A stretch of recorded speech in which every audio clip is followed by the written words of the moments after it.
10 y 19. Ah, te equivoqué. Yo también tengo un error. 29 entre las dos clases. Es mi mamá, pero me imagino que sí. Son 29. No, 29 compuestas. Sí, pues. Sí, porque esta clase Dice es cuadrero. Sí. de una 29 de compuestas.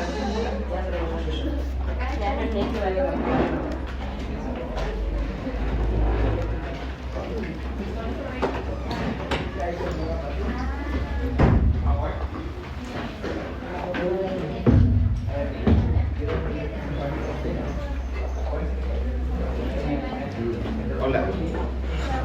Sí, buenas tardes. Hoy vamos a hablar entonces de las infecciones óseas y articulares. Vamos a hablar un poco de los conceptos y la distribución de este tipo de infecciones articulares.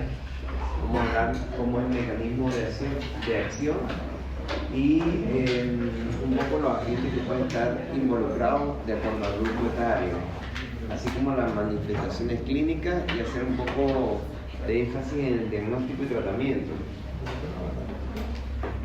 Tenemos que, al hablar de las infecciones osteoarticulares, tenemos que es un proceso inflamatorio agudo y que puede llegar a ser crónico por la invasión y multiplicación de microorganismos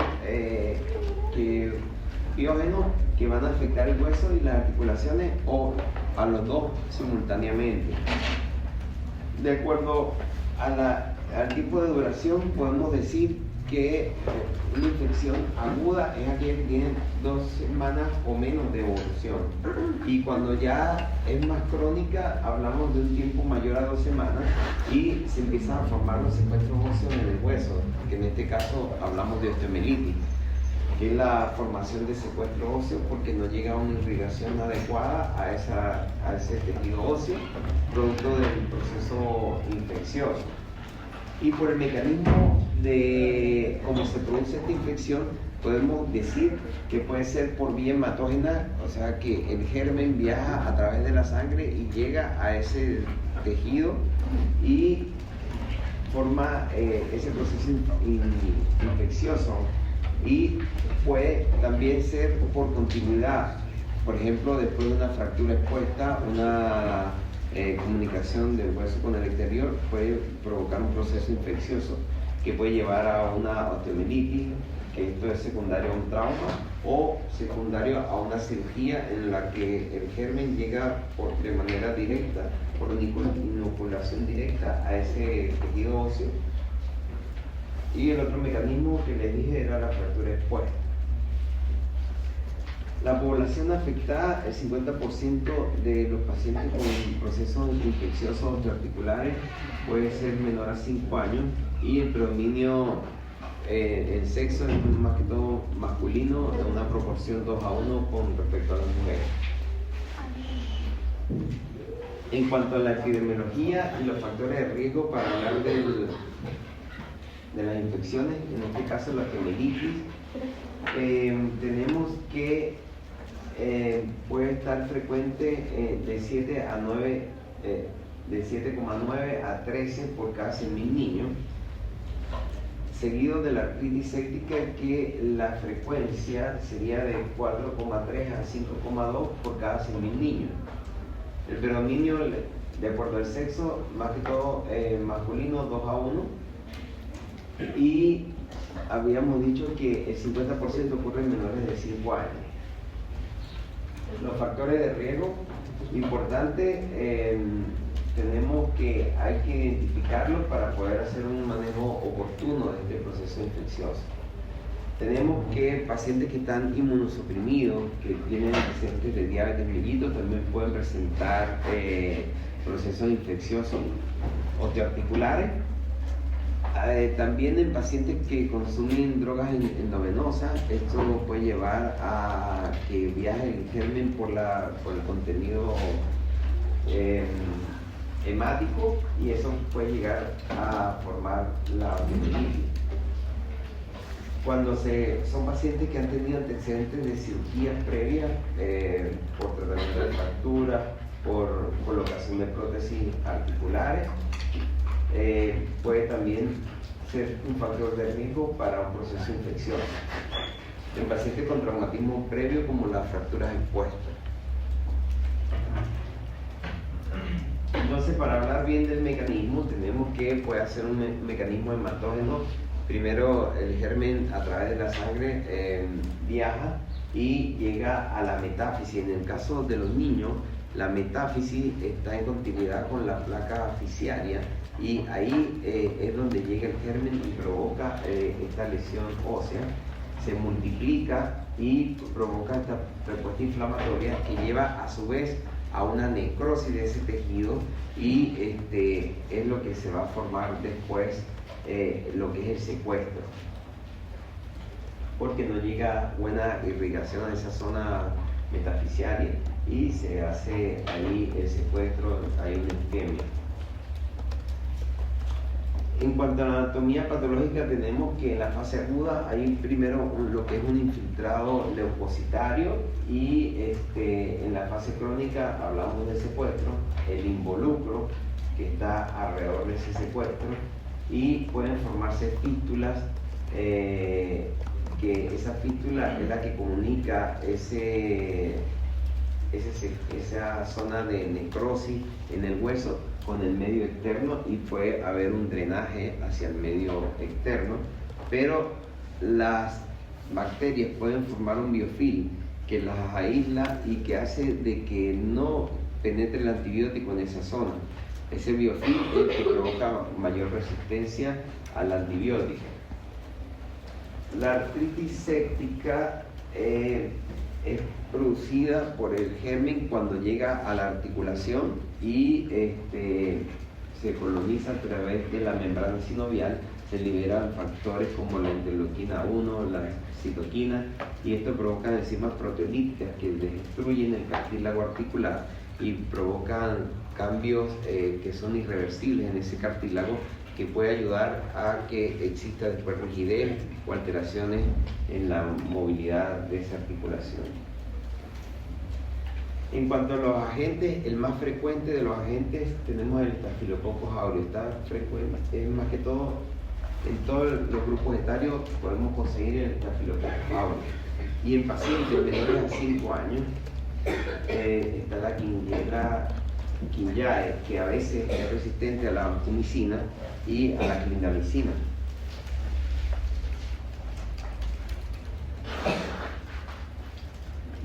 Cuando hablamos de los principales síntomas y signos de la osteomielitis aguda, tenemos que el dolor óseo va a ser un dolor muy localizado, es el principal síntoma cardinal de la osteomielitis, un dolor localizado en ese segmento óseo. Y pues en algunos de los casos, la mayoría, del 70 al 90% de los casos puede presentar fiebre. Muy pocos casos no tienen fiebre. Y ¿Fiebre la impotencia local? funcional, así como el rechazo a la carga. ¿Ah? ¿Fiebre local o sí? No, fiebre generalizada. Fiebre generalizada, mayor a 38,5. La mayoría, el 70 al 90% de los pacientes tienen fiebre. En casos en los que el paciente está inmunocomprometido, que tiene defensa muy baja, pueden que no presenten fiebre, pero la mayoría presenta fiebre.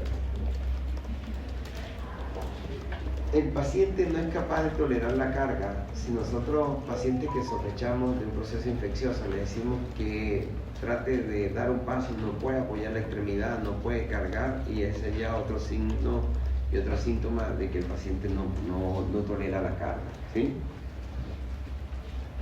Nosotros palpamos esa extremidad afectada, por ejemplo, en una osteomielitis a nivel de la metáfisis de la tibia proximal. Nosotros palpamos ahí y va a haber un dolor localizado y el paciente se queja de ese dolor específico y puede haber aumento de volumen en esa zona. En cambio, en la artritis séptica, el dolor es más que todo que está en relación a esa articulación afectada. Es un dolor intenso que también se acompaña de fiebre en la mayoría de los casos. No es capaz de soportar peso la articulación, tanto porque la movilidad va a estar un poco limitada también. Porque normalmente una articulación, por ejemplo en este caso una rodilla, tiene normalmente como 3 cc de líquido, y cuando hay una artritis séptica hay un derrame articular. Ese derrame articular lleva a que esos 3 cc pasen a ser como 20 cc dentro de esa articulación, y ese aumento de volumen dentro de la articulación provoca limitación de la movilidad, porque el espacio de la articulación, la membrana sinovial, se inflama y disminuye la movilidad de la articulación. Nosotros al examinar esa articulación vamos a ver que está un poco caliente, un calor localizado, está tumefacta y limitación para la movilidad. Igual puede haber ligera posición antiálgica, que el paciente restringe la movilidad cuando uno lo examina, está un poco rígida por dolor. ¿Sí? Ahora, para hacer el diagnóstico hay herramientas clave. Podemos hablar de los criterios de Kocher, que hablábamos de fiebre en un 38, por encima de 38,5 grados centígrados, incapacidad para soportar peso. Cuando tomamos exámenes de laboratorio vemos que los leucocitos están por encima de 12.000. Una velocidad de segmentación globular mayor a 40 y una proteína C reactiva mayor a 2.0 en la mayoría de los casos. Ya con todos estos criterios, fiebre, incapacidad de soportar carga, leucocitos mayores de 12.000, velocidad de segmentación globular mayor a 40 y PCR mayor a 2,0 miligramos litro, ya estamos sospechando de que ese paciente puede tener un proceso infeccioso, una artritis séptica. Al paciente también le podemos tomar hemocultivos y va a estar positivo en el 10 del 10 al 54% de los casos. Es importante hacer un análisis de líquido sinovial. Si nosotros, por ejemplo, sospechamos de una artritis séptica de rodilla, examinamos al paciente, hay limitación para la flexión de la rodilla porque el aumento de volumen es importante dentro de la rodilla. Si nosotros vemos el signo de témpano positivo, el signo de la ola positivo y vemos que hay líquido dentro de esa rodilla, nosotros podemos hacer una artrocentesis y con la artrocentesis tomamos una muestra de líquido sinovial. Y esa muestra de líquido sinovial nosotros la mandamos a cultivar, nos puede dar un estafilococo aureus, que está en la mayoría de los casos. Podemos hacer una tinción de grano y podemos ver que es un gran positivo. Podemos hacer un citoquímico y ver el recuento de leucocitos en líquido sinovial.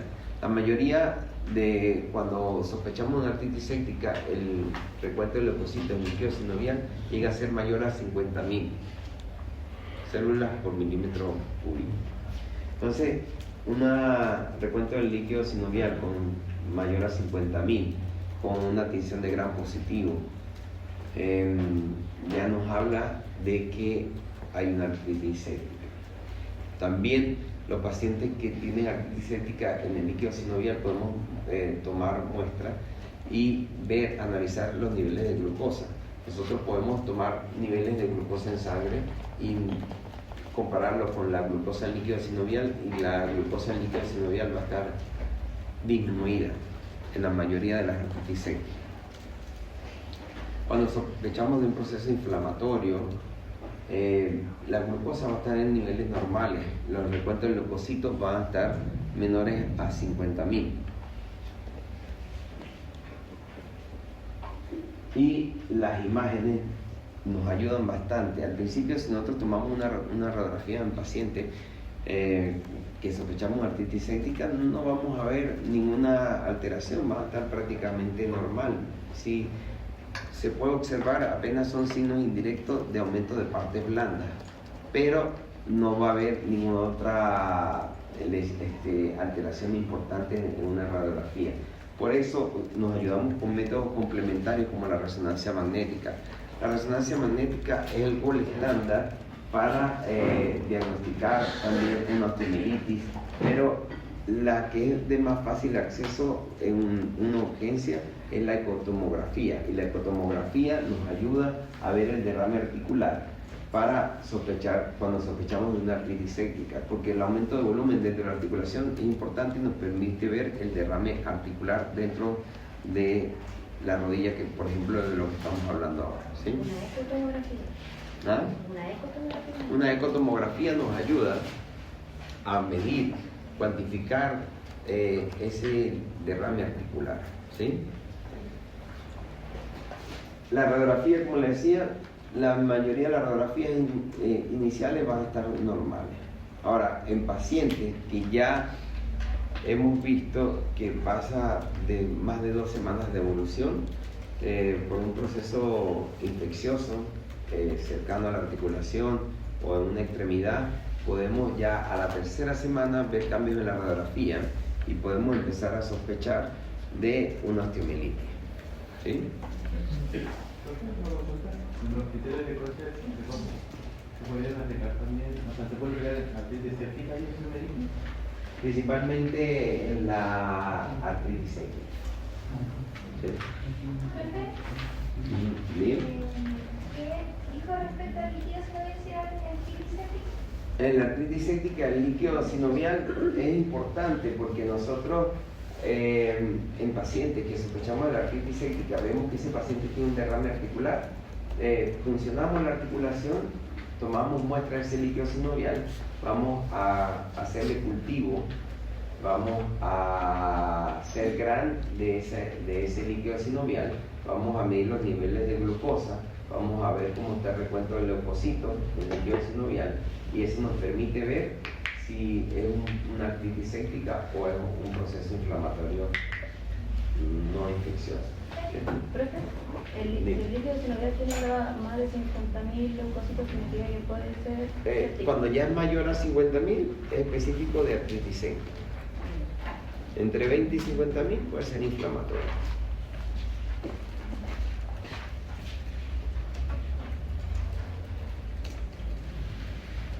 Ahora, el tratamiento es importante entonces hacer una evaluación inicial, hacer un diagnóstico de acuerdo al resultado de cultivo, un diagnóstico microbiológico, para después colocar un tratamiento dirigido a ese germen que aislamos en el líquido sinovial. Y cuando ya tenemos los criterios de Cohen, los leucocitos mayores a 12.000, una PCR elevada, mayor a 2, tenemos fiebre, tenemos limitación de la movilidad, entonces y tomamos un líquido sinovial y ahí vemos en la adición de Gram y un citoquímico mayor a 50.000, lo que hay que hacer directamente es un drenaje quirúrgico lo antes posible. Lo ideal antes de 24 horas, porque ya después esto lleva a cambios en la articulación, a una lesión irreversible del tejido articular, y después se puede complicar por continuidad, puede haber otras lesiones y se puede acompañar de una osteomielitis también.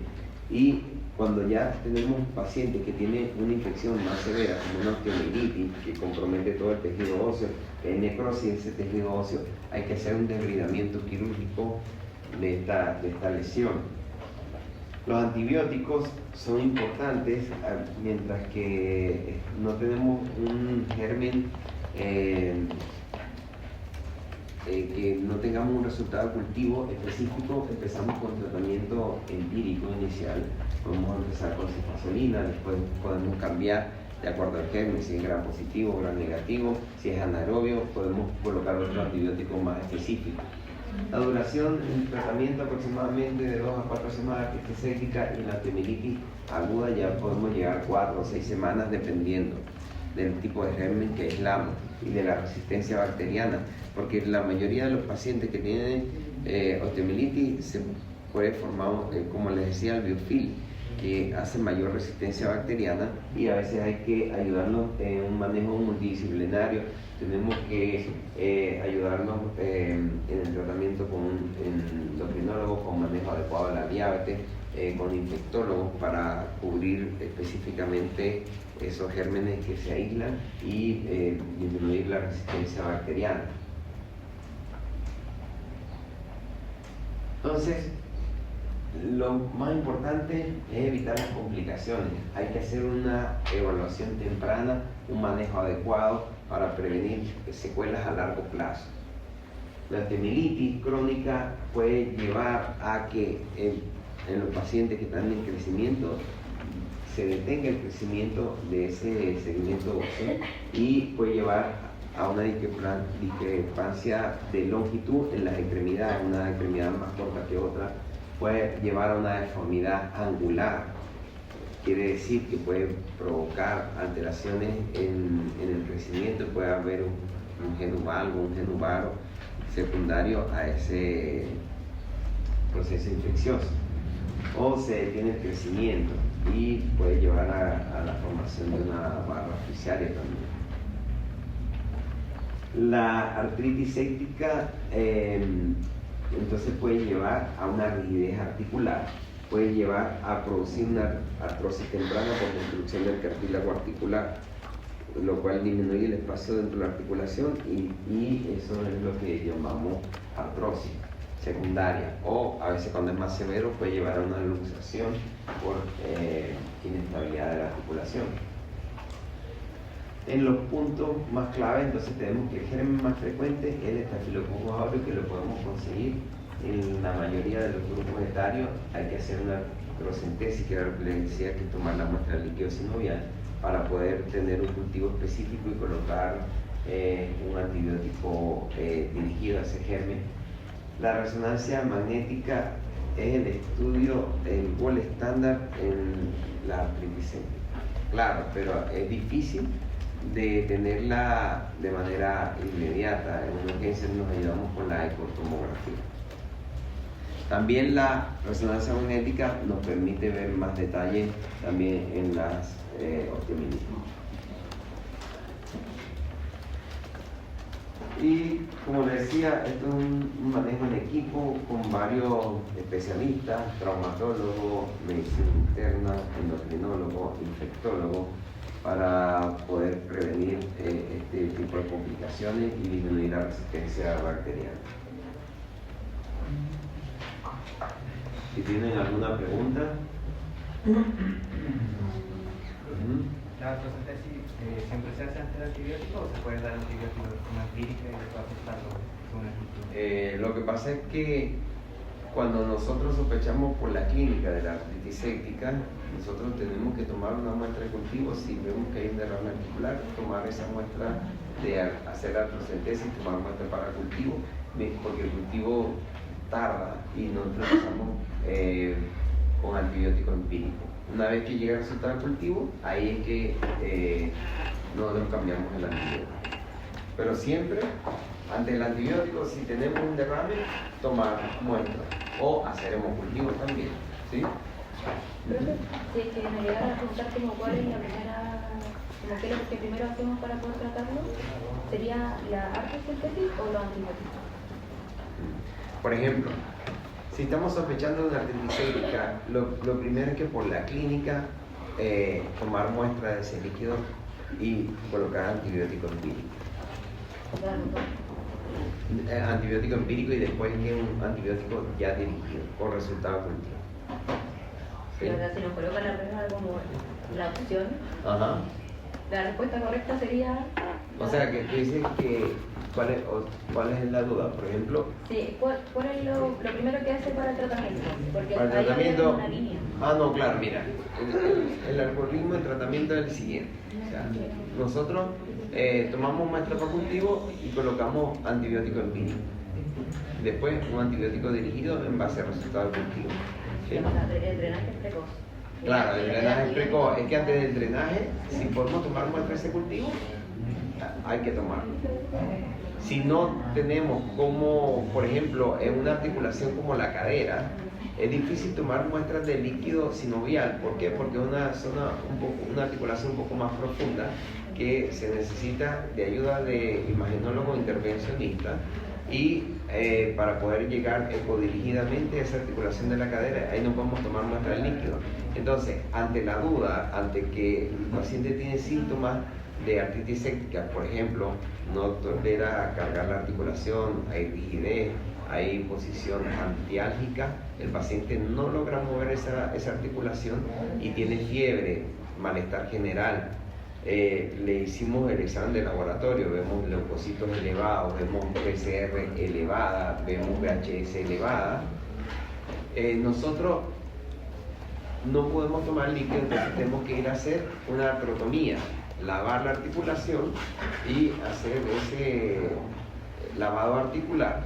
De ahí tomamos muestras para cultivo, pero mientras que llegue ese resultado de cultivo que tomamos el pabellón, porque en este caso no pudimos hacerlo bajo eco porque no teníamos cómo hacer la eco y tomar líquido sinovial dirigido. Entonces nosotros esperamos ese cultivo, mientras que esperamos el cultivo ya estamos colocando antibióticos. Entonces, en este caso, de una articulación más profunda como la cadera, nosotros hacemos el aseo quirúrgico, hacemos la artrotomía, colocamos tratamiento empírico y esperamos el resultado del cultivo de que se tomó el pabellón. Y ahí sí cambiamos un antibiótico ya definitivo. Pero en la rodilla, que es una articulación más superficial, o sea, más fácil de tomar, hacer una artrocentesis, nosotros podemos tomar esa artrocentesis, después lo llevamos a pabellón, hacemos la artrotomía, hacemos el aseo quirúrgico y mientras llega el resultado del cultivo, empezamos con antibiótico empírico. ¿Sí?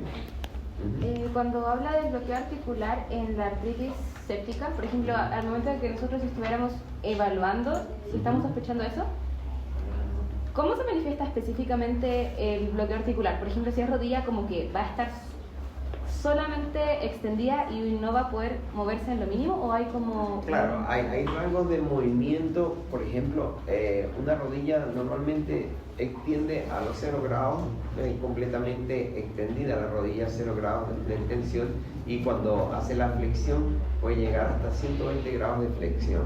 Entonces una rodilla que normalmente, una rodilla que no está con inflamación, que no hay proceso infeccioso, normalmente una rodilla puede tener 3 cc de líquido sinovial. Entonces, cuando hay un proceso infeccioso localizado, ese líquido aumenta dentro de la rodilla. Hablamos de aproximadamente mayor a 20 cc, 40 cc. Entonces, ese aumento de líquido dentro de la rodilla aumenta la presión dentro de la cápsula articular. Y ese aumento de la presión de la cápsula articular hace que la rodilla, que normalmente se mueve de 0 a 120 grados de flexión, llegue apenas a 90 grados por mucho dolor y porque hay mucha presión. Entonces, como se limita la movilidad, nosotros ya decimos que hay un bloqueo, que ese paciente no logra sus rangos normales.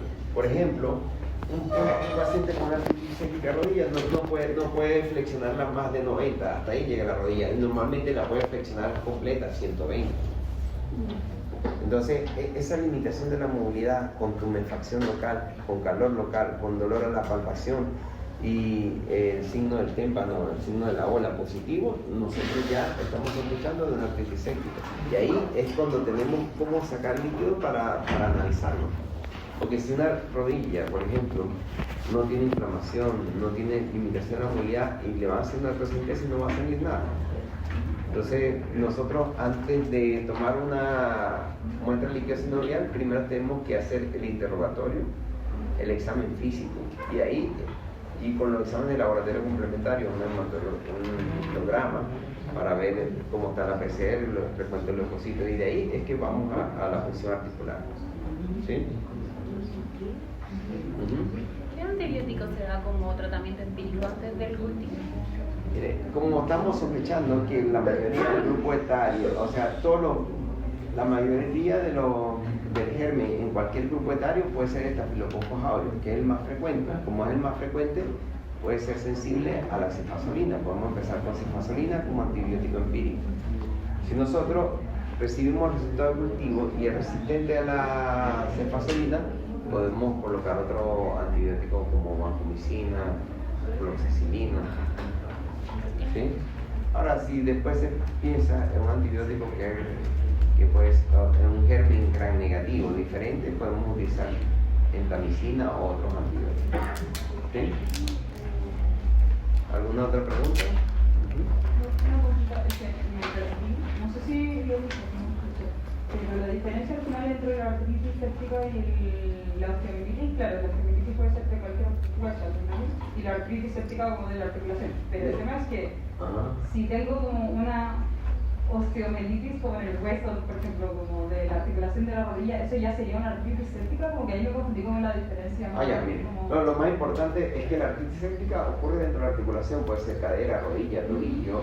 El más frecuente es rodilla, cadera, menos frecuente el hombro, pero igual sigue un orden de frecuencia entre cadera, rodilla y hombro, menos frecuente el tobillo.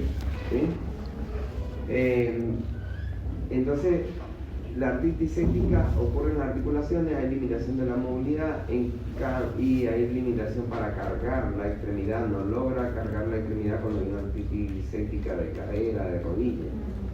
Ahora, cuando es una osteomielitis, es un proceso que lleva un poco más de tiempo. La osteomielitis, claro, puede darse unos días con dolor localizado, puede ser secundario, como dijimos, a una fractura expuesta. Es un paciente que tiene una fractura expuesta y 2 semanas después empieza a hacer manifestaciones de esa zona de la pierna, por ejemplo. La diferencia como si fuéramos la misma hueso, así sería como la historia que hay detrás.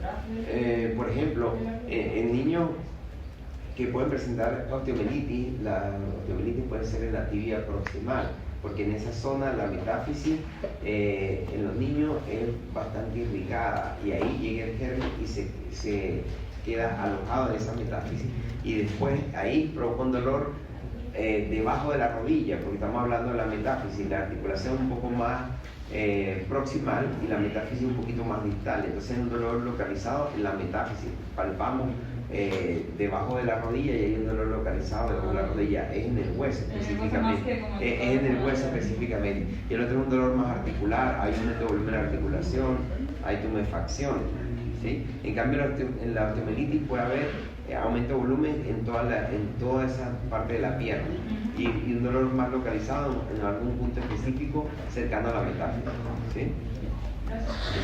Dígame. Quiero preguntar si el diagnóstico como tal es más bien como en base al laboratorio o la clínica igual. No, siempre es importante la clínica. Nos ayudamos con el laboratorio a terminar de confirmar. Ah, ya. O sea, uno podría como diferenciar con los síntomas nomás entre... Exacto. Por ejemplo, ¿por qué es importante la clínica? Nosotros, si sospechamos que un paciente tenga una artritis séptica, pensamos que un paciente puede ser un paciente menor a 5 años. De repente tiene compromiso del estado general, ha tenido un proceso respiratorio y por vía hematógena puede llegarse germen a la articulación. Se aloja en la articulación de un paciente que tenía un proceso respiratorio de 3-4 días o una semana y después aparece el dolor localizado en esa articulación, hay compromiso del estado general, hay limitación de la movilidad, entonces le tomamos muestra al laboratorio y vemos que los parámetros del laboratorio están elevados. Entonces vemos que está tumefacto, tomamos muestra de líquido, sale alterado y ya tenemos el diagnóstico. ¿Y el líquido en una osteomielitis no sale alterado? En la osteomielitis no tomamos función articular porque es algo directo en el hueso. Pero en caso, no sé, se tomara... O sea, se toma en muestra de tejido óseo, se puede hacer una biopsia para confirmarlo por biopsia. Se puede tomar un germen de eso, hablamos de que hay un trayecto de fístula y entonces se lleva a pabellón, se hace un debridamiento quirúrgico, se retira tejido óseo que está muerto en esa zona, que es lo que es la parte donde se forma el secuestro. Cureteamos ese tejido óseo en ese defecto que está ahí localizado en el hueso y de ahí lo tomamos muestra para cultivo, pero ahí no podemos tomar líquido como en la articulación, ¿sí? Sino que es directo tejido óseo, ¿sí? ¿Alguna otra pregunta? Bueno, ahora vamos a hablar entonces de